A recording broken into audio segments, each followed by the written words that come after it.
Leanne Woods, welcome to Carmarthenshire again. Thank you. Making a habit of coming here now. It's such a good place to come to, isn't it? Second home in maybe, possibly? No second homes for me, no. That's not my politics. Okay. The question you're asking the people of Wales really is what's next for Wales. And people want to see improvements in their doctor's surgeries, their hospitals, their lives, their schools, their workplaces. But one of the burning issues we have here in Carmarthenshire, one of the questions really is that there's a lot of corruption in local government. It's perceived to be a lot of corruption in local government, especially historically now with the Labour-led councils we've had in Caerphilly, Pembrokeshire and Carmarthenshire. We're even known here as the rotten borough in the Private Eye magazine. What will Plaid be doing differently to ensure people get transparency and accountability and value for their money? I think part of the problem with corruption is when you get one party in government for a long time and where their actions and decisions aren't scrutinised properly.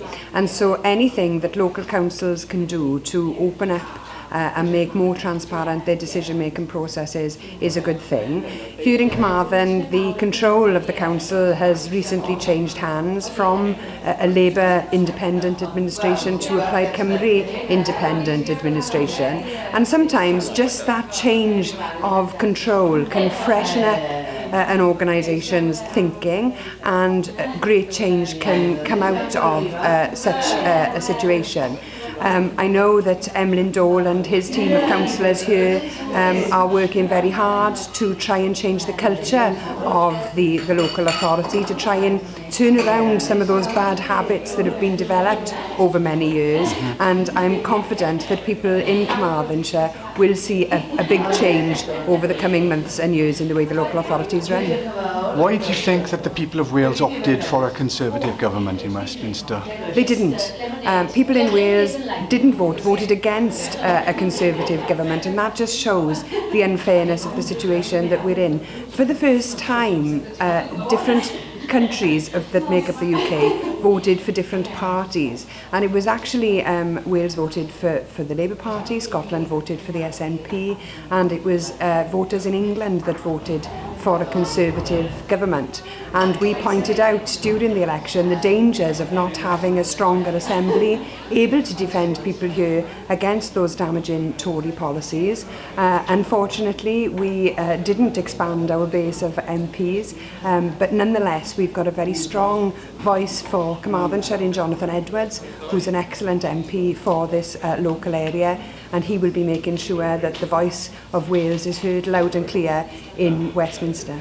And on that point, the Scottish Nationalist Party had tremendous support, yet here in Wales, nationalism still appears to be reserved for March the 1st in David's Day and rugby internationals. Why do you think it is that Welsh people seem to shy away from nationalism in politics, or are they getting more involved now? I think more people are getting more involved, but we have to remember 10 years ago Scotland was in a very similar place. The developments that have happened there have been a result of the SNP, first of all, taking over the control of the government and running a minority government in Scotland back in 2007, and that is what Plaid Cymru is going to be seeking to do next year, in next year's Assembly election. It's unhealthy for one party to remain in government for the length of time that we've had Labour in charge of the Welsh Assembly government, albeit there have been coalitions as well. But there are very few countries in the world that have had the same party in control for such a long period of time, and we are saying that time is now up. Wales needs a government with ambition and a plan to turn around our ailing public services and our neglected and declining economy. And obviously Jonathan Edwards in Westminster. What will Plaid be doing at Westminster to make sure Wales doesn't come under the cosh of the Cameron government, the Conservatives again? Well, Plaid Cymru MPs have always punched above their weight, and now that Jonathan Edwards is the leader of the Westminster group in London, I expect that there to be a continuation of our team fighting hard and standing up for Wales. Jonathan is terrier-like in his approach to politics. Once he takes hold of an issue, he doesn't let it go, and people rightly in the area rewarded him for that by increasing his majority at the last election, and I'm pretty sure he's not going to let them down. And how will you be asking the people of Wales this question? What next? We see that young people communicate mainly via social media. Are politicians out of touch with the 21st century way of engagement with young people? Or are you now making moves towards, you know, a more 21st century approach, if you like, social media, more meetings with people at ground level in villages and communities around Wales? Well, this is the third meeting that I've held since the election, just a few weeks ago. I'm aiming to speak to as many people as possible right throughout the country.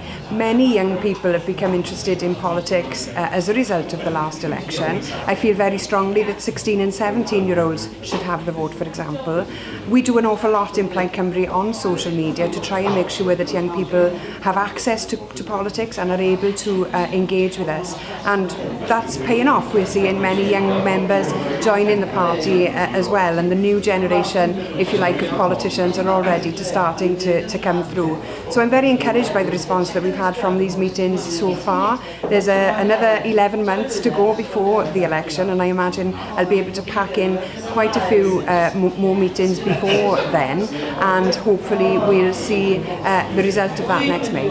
Liam Woods, diolch, thank you very much. Diolch yn fawr.